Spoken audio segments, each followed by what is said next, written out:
भारत माता की, भारत माता की। भैया टीवी वाले जरा बैठ जाए, मैं पहली बार कर रहा हूं, जरा देखने दो मेरे भाइयों बहनों को। बैठ जाओ जरा, बैठ जाओ यार, मैं यहीं खड़ा रहकर बोलने वाला हूं।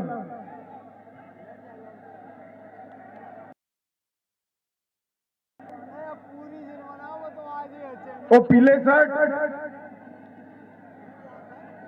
प्लीज बैठ जाओ, मेरे साथ बोलिए भारत माता की, भारत माता की। मंच पर उपस्थित भारत सरकार के केंद्रीय मंत्री श्रीमान ज्योतिरादित्य सिंधिया जी,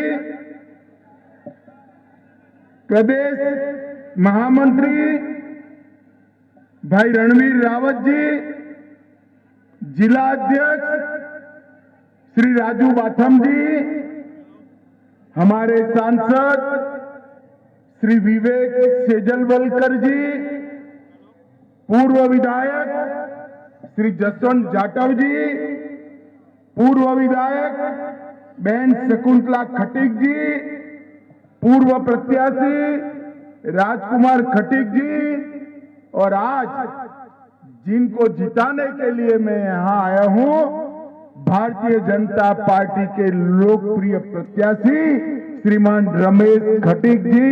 जोर से ताली बजाओ रमेश जी के लिए।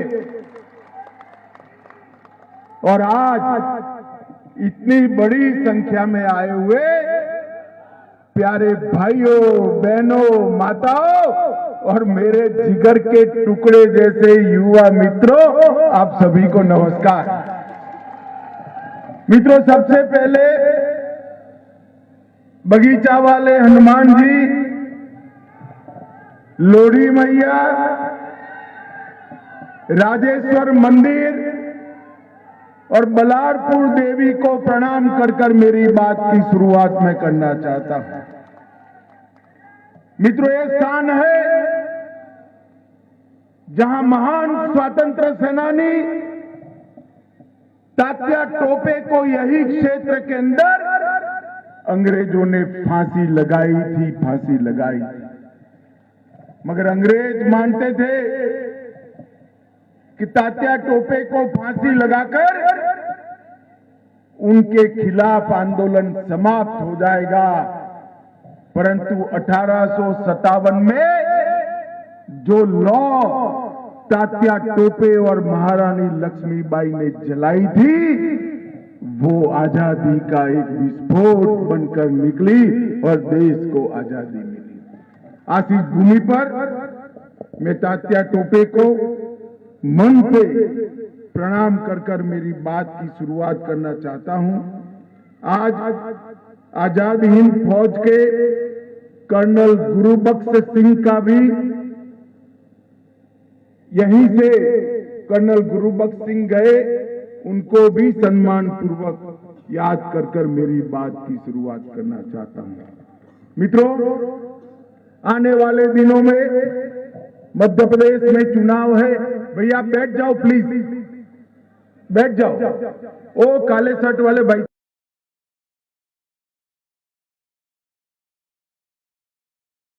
मध्य प्रदेश में आप भी बैठ जाओ, ग्रीन टोपी।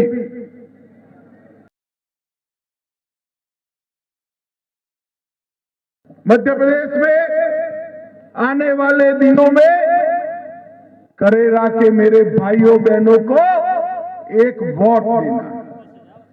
वोट देते वक्त ऐसा मत सोचिएगा कि आप रमेश खटीक को प्रत्याशी को विधायक बनाने के लिए वोट दे, ऐसा मत सोचिए। आप किसी को मुख्यमंत्री बनाने के लिए, भाजपा सरकार बनाने के लिए वोट दे रहे हैं, ये मत देखना। आप वोट देते वक्त ये देखना कि बीमारू राज्य में से बेमिसाल राज्य जिसने बनाया, वो डबल इंजन सरकार को चालू रखने के लिए वोट।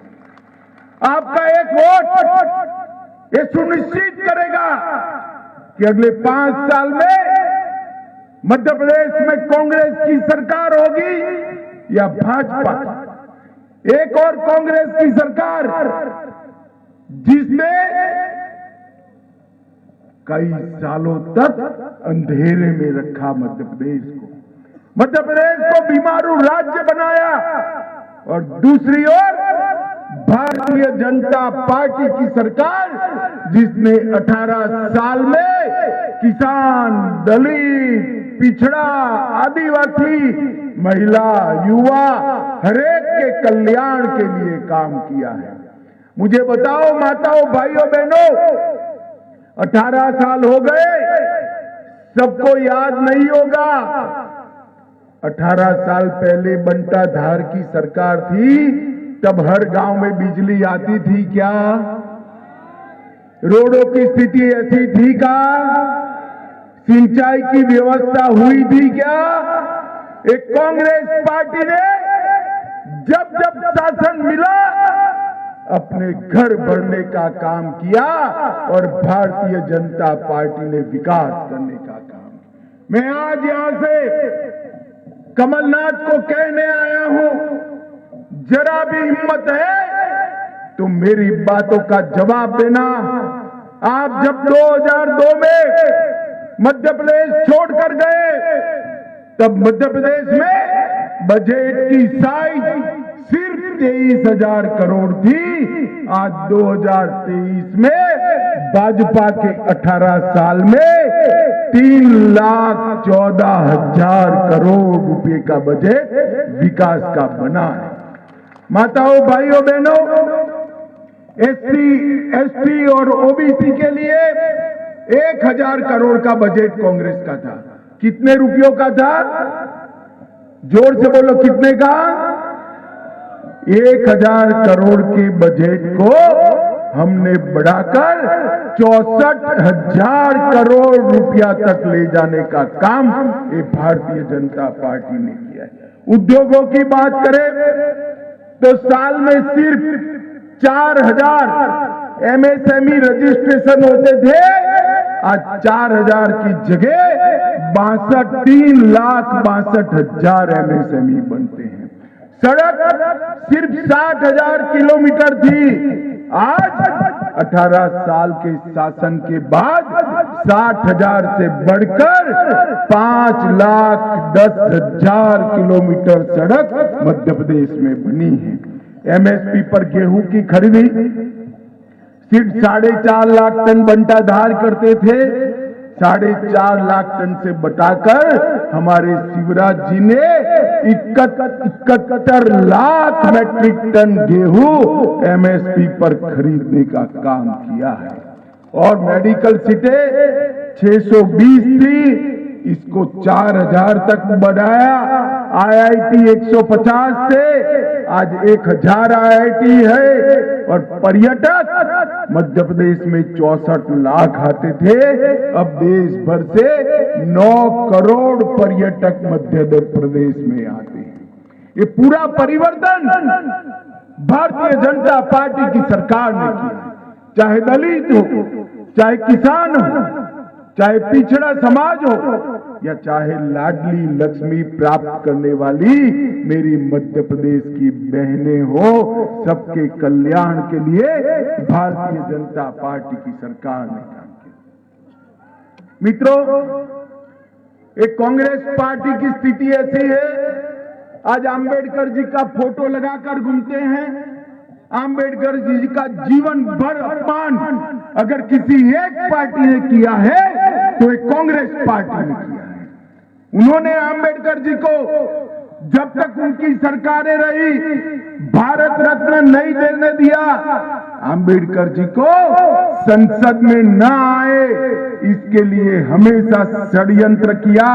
और भारतीय जनता पार्टी ने मऊ में शिक्षा भूमि बनाया, लंदन में जहां ठहरे थे वहां स्मारक बनाया, नागपुर में दीक्षा भूमि बनाया, दिल्ली में महापरिनिर्वाण स्थल बनाया और मुंबई में चैत्य भूमि बनाने का काम ये भारतीय जनता पार्टी ने किया। Doctor Ambedkar international study centre की स्थापना भारतीय जनता पार्टी के नेता और हमारे प्रिय प्रधानमंत्री नरेंद्र मोदी जी ने किया। अलीपुर में भी स्मारक बनाने का काम भारतीय जनता पार्टी ने किया और हमें जब मौका मिला तब दलित घर के गरीब बेटे रामनाथ कोविंद को राष्ट्रपति बनाने का काम भी भारतीय जनता पार्टी ने किया। और इसका परिणाम देखिए, देश भर में सबसे ज्यादा एससी विधायक और एससी सांसद अगर किसी एक पार्टी के हैं तो हमारे भारतीय जनता पार्टी के हैं। माताओं, भाइयों, बहनों, 2014 के बजट में 1100 करोड़ रुपया दलितों के कल्याण के लिए था। हमने 6000 करोड़ किया। नेशनल मेरिट स्कॉलरशिप 2 लाख से ज्यादा विद्यार्थियों को दी। 5 साल में 4 करोड़ से ज्यादा अनुसूचित जाति के छात्रों को 59,000 करोड़ रुपए की स्कॉलरशिप देने का काम भारतीय जनता पार्टी ने किया। और अभी शिवराज जी ने लाडली लक्ष्मी योजना बहनों के लिए चालू की और नरेंद्र मोदी जी ने 33% आरक्षण बहनों को विधानसभा और लोकसभा में देकर मातृशक्ति का सम्मान किया। मुझे बताओ करेरा वालों, ये चंद्रयान जब चंद्र पर उतर रहा था, टीवी पर देखकर आनंद होता था या नहीं होता था? जरा जोर से बोलो, होता था या नहीं होता था? चंद्रयान जहां उतरा वहां शिव शक्ति स्पॉट देने से हमारा दिल गौरव से भरा है या नहीं भरा है? मोदी जी नई संसद में सेंगोल स्थापित करते हैं, हमारा मन गौरव से भरता है या नहीं भरता है? नई संसद बनाई, G20 में सारे दुनिया के प्रमुख राष्ट्राध्यक्षों ने भारत का महिमा मंडन किया, मोदी जी का बखान किया और मोदी जी के साथ एक पंक्ति में रहकर हमारे राष्ट्रपिता को श्रद्धांजलि देने का काम G20 में हुआ है। भारत को गौरव दिलाने का काम मोदी जी ने किया है और कांग्रेस पार्टी ने हर बात का विरोध किया। जब कांग्रेस की सरकार थी, मनमोहन सिंह की सरकार थी, आए दिन पाकिस्तान से आलिया, मालिया, जमालिया घुस जाते थे और बम धमाके करते थे। मनमोहन सिंह कुछ नहीं बोलते थे, मौनी बाबा की जुबान सिली हुई रहती थी। फिर मोदी जी की सरकार आई, आपने ढेर सारी सीटें बढ़ाई, मोदी जी की झोली में डाली, मोदी जी प्रधानमंत्री बने। पुलवामा और उरी में पाकिस्तान ने गलती कर दी। 10 ही दिन में पाकिस्तान के घर में घुसकर सर्जिकल स्ट्राइक और एयर स्ट्राइक करने का काम नरेंद्र मोदी जी ने देश की सीमाओं को सुरक्षित करने का काम किया है। मुझे बताओ करेला वालों, धारा 370 हटनी चाहिए थी या नहीं हटनी चाहिए थी? अरे जोर से बोले, कश्मीर हमारा है या नहीं है?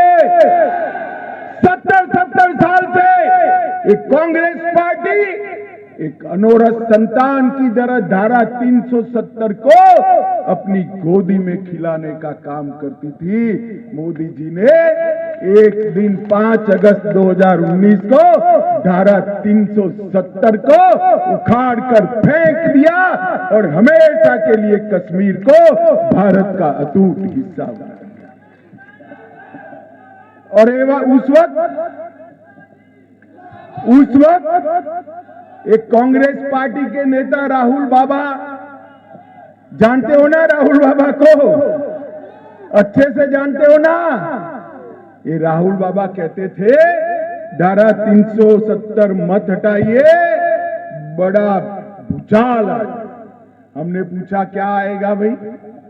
तो उन्होंने कहा खून की नदियां बह जाएगी। राहुल बाबा, धारा 370 हट गई 5 साल हो गए, खून की नदियां छोड़ो, कंकर उठाने की किसी की हिम्मत नहीं है। कंकर ये नरेंद्र मोदी सरकार है।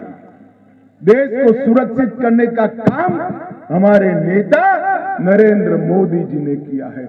मुझे बताओ माताओं, भाई और बहनों, अयोध्या में जहां श्री राम का जन्म हुआ था, वहां मंदिर बनना चाहिए या नहीं बनना चाहिए था? जोर से बोलो।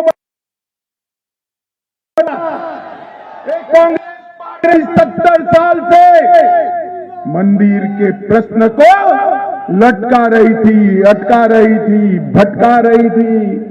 मोदी जी ने एक दिन सुबह चुपचाप जाकर वहां भूमि पूजन किया और मैं तो निमंत्रण देने आया हूं 20 जनवरी को वहां पर प्राण प्रतिष्ठा होने वाली है।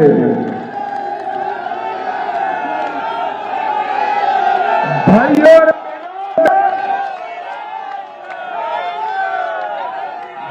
और बहनों, एक करेला की ऐतिहासिक भूमि से मैं राहुल बाबा को जवाब देना चाहता हूं। 2019 में मैं पार्टी का अध्यक्ष था। राहुल बाबा पूरे देश में गदर मचाते थे, मंदिर वहीं बनाएंगे मगर तिथि नहीं बताएंगे। अब राहुल बाबा कान खोलकर तिथि सुन लो। 22 जनवरी 2024 को दोपहर को 12:30 बजे रामलला प्रस्तापित होने वाले।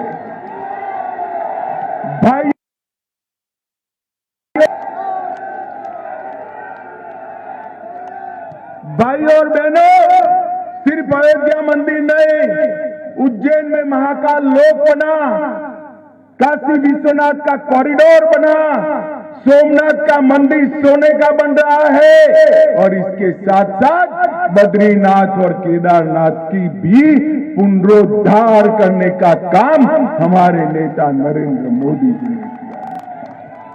नरेंद्र मोदी जी ने योगा को और आयुर्वेद को पूरी दुनिया में पहुंचाकर भारतीय संस्कृति के ध्वज को पूरी दुनिया में पहुंचाने का काम किया है।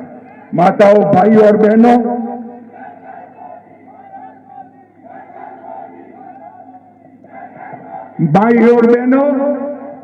ये कांग्रेस पार्टी कमलनाथ जी को आगे कर रही है। मैं आज यहां कहना आ रहा हूं, कमलनाथ 1.5 साल आ गए किया, मैंने मध्य प्रदेश में स्थापित की। आप बोलोगे कि नहीं किए, ऐसा नहीं है भाई, कुछ तो उन्होंने किया है। मध्य प्रदेश में कमीशन खोरी का उद्योग स्थापित किया, मध्य प्रदेश में ट्रांसफर इंडस्ट्री लगाने का काम किया, बेटा दामादों के कल्याण का उद्योग स्थापित किया और भ्रष्टाचार की इंडस्ट्री लगाने का काम एक कमलनाथ ने किया। मित्रों, शिवराज जी ने चालू की हुई 51 से ज्यादा गरीब कल्याण योजनाएं बंद की।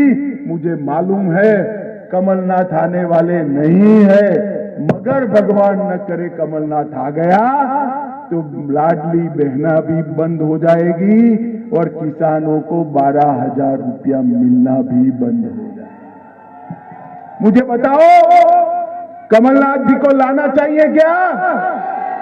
लाना चाहिए क्या?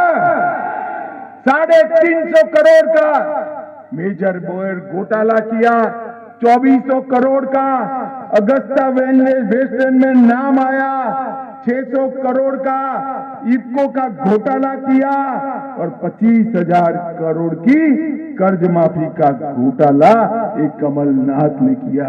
कमलनाथ, इतनी आयु हो गई, अभी पेट भरा नहीं है क्या? अब क्या करना है भाई? इस बार मध्य प्रदेश वाले आपकी सुनने वाले नहीं है। कांग्रेस पार्टी 4C फॉर्मूला पर चलती है। C for corruption, C for commission, C for communal दंगे और सी फॉर क्रिमिनलों की पॉलिटिक्स। ये 4C से निकलकर विकास की धारा में मध्य प्रदेश को लाने के लिए भारतीय जनता पार्टी को वोट देना बहुत जरूरी है मित्रों। जब कांग्रेस की सरकार थी 10 साल तक, तब उन्होंने 2 लाख करोड़ रुपया मध्य प्रदेश को भेजा था। कितना भेजा था भाई? 2 लाख करोड़। कितना? और मोदी जी ने ये 9 साल के अंदर 7,25,000 करोड़ रुपया मध्य प्रदेश को सिर्फ ग्रांटिंग एड एंड डिवैल्यूएशन। इसके साथ साथ रोड, रेलवे, एविएशन और इंस्टीट्यूशन का मिलकर और 8 लाख करोड़ रुपया भेजा है। कुल मिलाकर सभी योजनाओं को मिला दे तो 10 साल में 20 लाख करोड़ रुपया मध्य प्रदेश की जनता को भेजने का काम नरेंद्र मोदी जी ने किया है।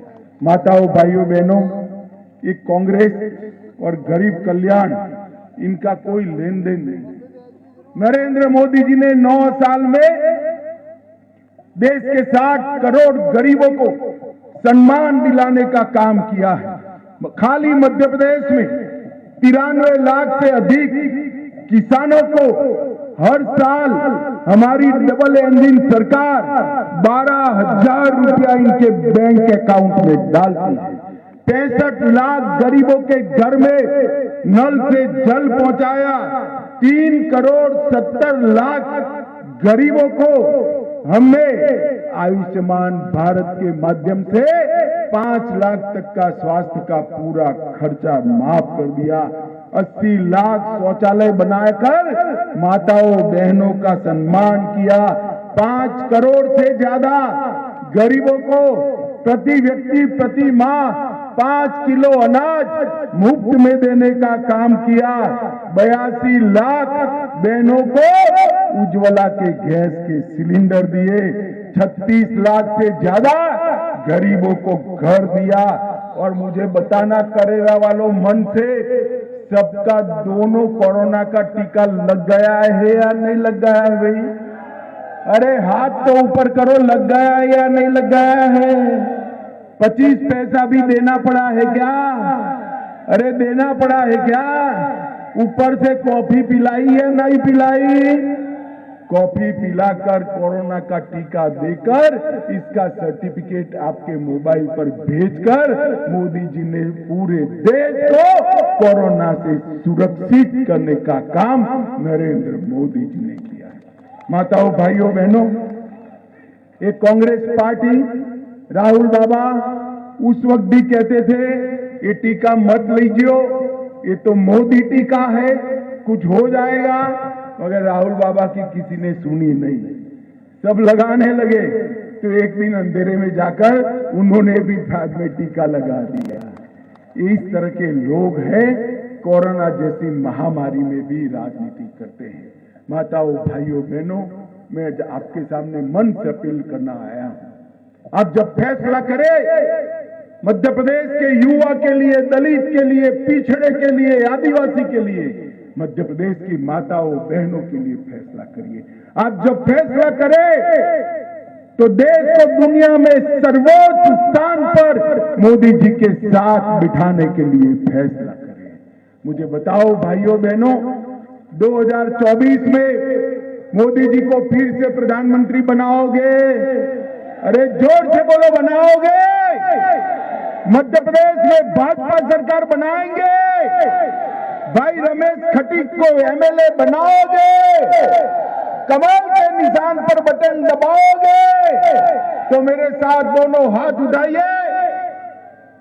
उठाइए दोनों हाथ, और कमलनाथ के कान तक पहुंचे ऐसे प्रचंडवाद से बोलिए, भारत माता की, भारत माता की, भारत माता की, वंदे वंदे वंदे। करेरा वालों का हृदय से बहुत बहुत धन्यवाद और साधुवाद। आप सबको शुभकामनाएं।